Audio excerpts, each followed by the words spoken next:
Okay, so I did my independent study on replicating TV show props, which is a very fancy way of saying I make Thomas the Tank Engine models. So just a little refresher on what Thomas the Tank Engine is. It's a show made with model trains. These are from the earlier seasons. As you can see, there's a lot of buildings, a lot of characters, a lot of locations. So I'm going to speed through this because I made a very long slideshow, admittedly. So just a little bit of background. Here are some little random projects to look at while I give this background. I've been making models for around 2 years, and I'm generally working on 10 different projects at the same time. I think right now I'm working on 13. So there's a lot of overlap, and there's a lot of things that I started in previous years and semesters that I finished this year. So it's not really a linear process, hence why there's going to be a lot of different things from different time periods. So these are just a few of the starting projects I made. That's a character model that I started in 2020 that I finished this year. There's 2 little buildings right there that are just seaside homes, a generic sort of shed, and then on the side, those are smelters buildings, which are from a general factory sort of setting.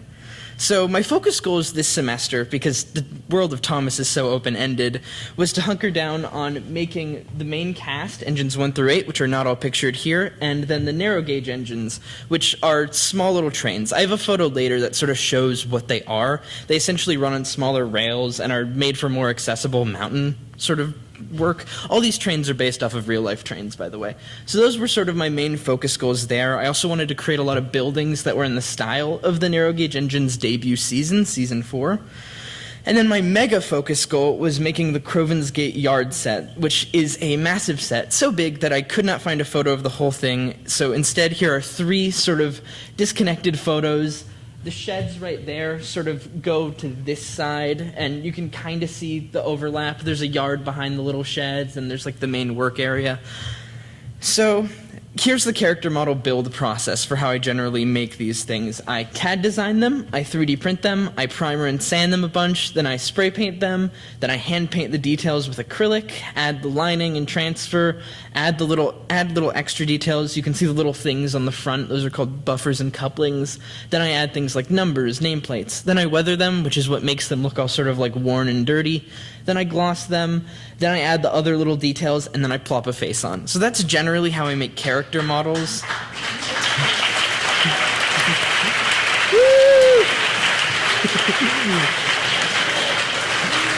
So this is a process that takes a lot of time. Character models in particular take forever because something can go wrong at every single step of the way, which is very stressful. But building models are generally the same way, except minus like almost all the steps.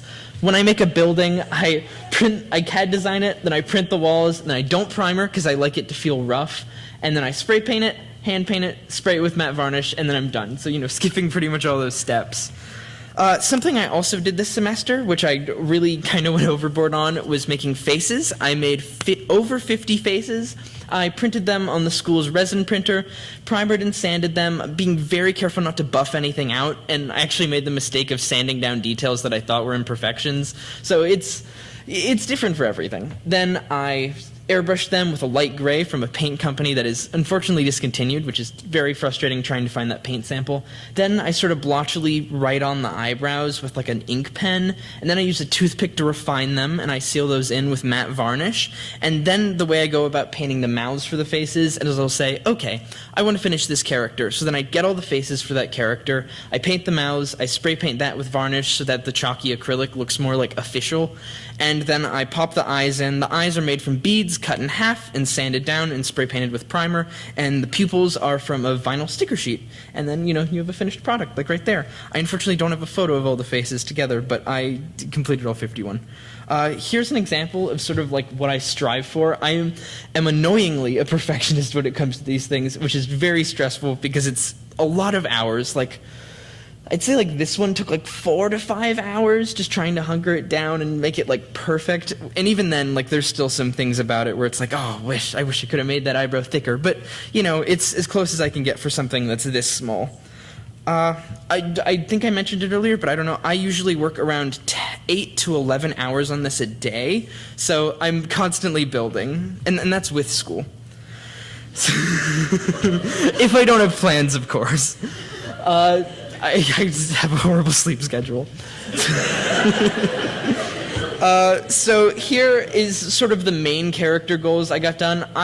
In terms of making the main cast, I already had a lot of them done, so I only needed to make around 5, and I was able to make 4 because the 5th one unfortunately failed in the very last minute. When I spray painted it, fell on the ground and it was a little... But here's the character model Edward, which the back is modified from a toy and the front part is completely scratch built. The character model Percy, which is my favorite. I posted about it on Instagram, in fact. He has a working light, and the wheels move, same as the one over there, named Henry. That one's really big and uses the chassis from a toy. I love all these models so much. They're my favorites in my collection. Then these are just random assorted... They're called lakeside buildings, because that's the set they're from, but they're little British cottages. Or not cottages, but town buildings. The fish and chips one has a fully fleshed out interior and lights, which I don't have a photo of right now, but if you were at Arts Fair, you could have seen it. Then the narrow gauge engines, I was able to make every single one, and all of these have like a full set of faces, by the way, which took a while, but... So these are all the narrow gauge engines. It's the narrow gauge engines. They're small, as you'll see right here. This is what a narrow gauge train is. It's generally smaller than like a big normal sized train. The green one right there, the little funnel piece, I don't know how to... That thing. There's 5 alternate ones just to sort of match how it appeared in the show, because they changed that one a bunch. All of these are weathered and glossed and have all their faces, and yeah, I love them so much. They're my favorite ones. Then I displayed at Arts Fair. This was the Crovansgate Yard display I ended up making. As you can see, some of the engines have lights, and I was able to get pretty much every building done. There's only 2 things here, in fact, that aren't on the actual set. One of them is the apartment building right there next to Percy. I finished that the weekend after Arts Fair.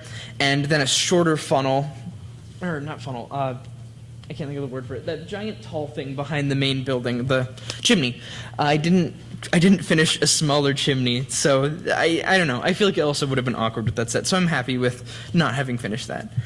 Here's just some more photos of it. I generally recreated as many buildings as I could, including everything from that small yard area, like all the little details, like that little motor piece right there. All of this is completely scratch built, except for most of the track. Here's some more photos of other parts of my display. As you can see, I had some faces laid out, I had some miscellaneous things, and then just another beautiful shot of the display. I'm really happy with it. And then here is just some nice promo shots of some of the buildings that I used in the display, some of the structures. That signal in the far bottom corner, that's fully functional.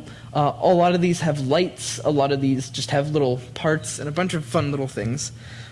Here's also the face that I'm wearing right now, which I thought would be just a fun little thing. The eyebrows are different, though, because this is from Season 3 to 5, and this is from Season 1. I'm a nerd, sorry. I know nobody cares about that, but... So yeah, thank you for watching. If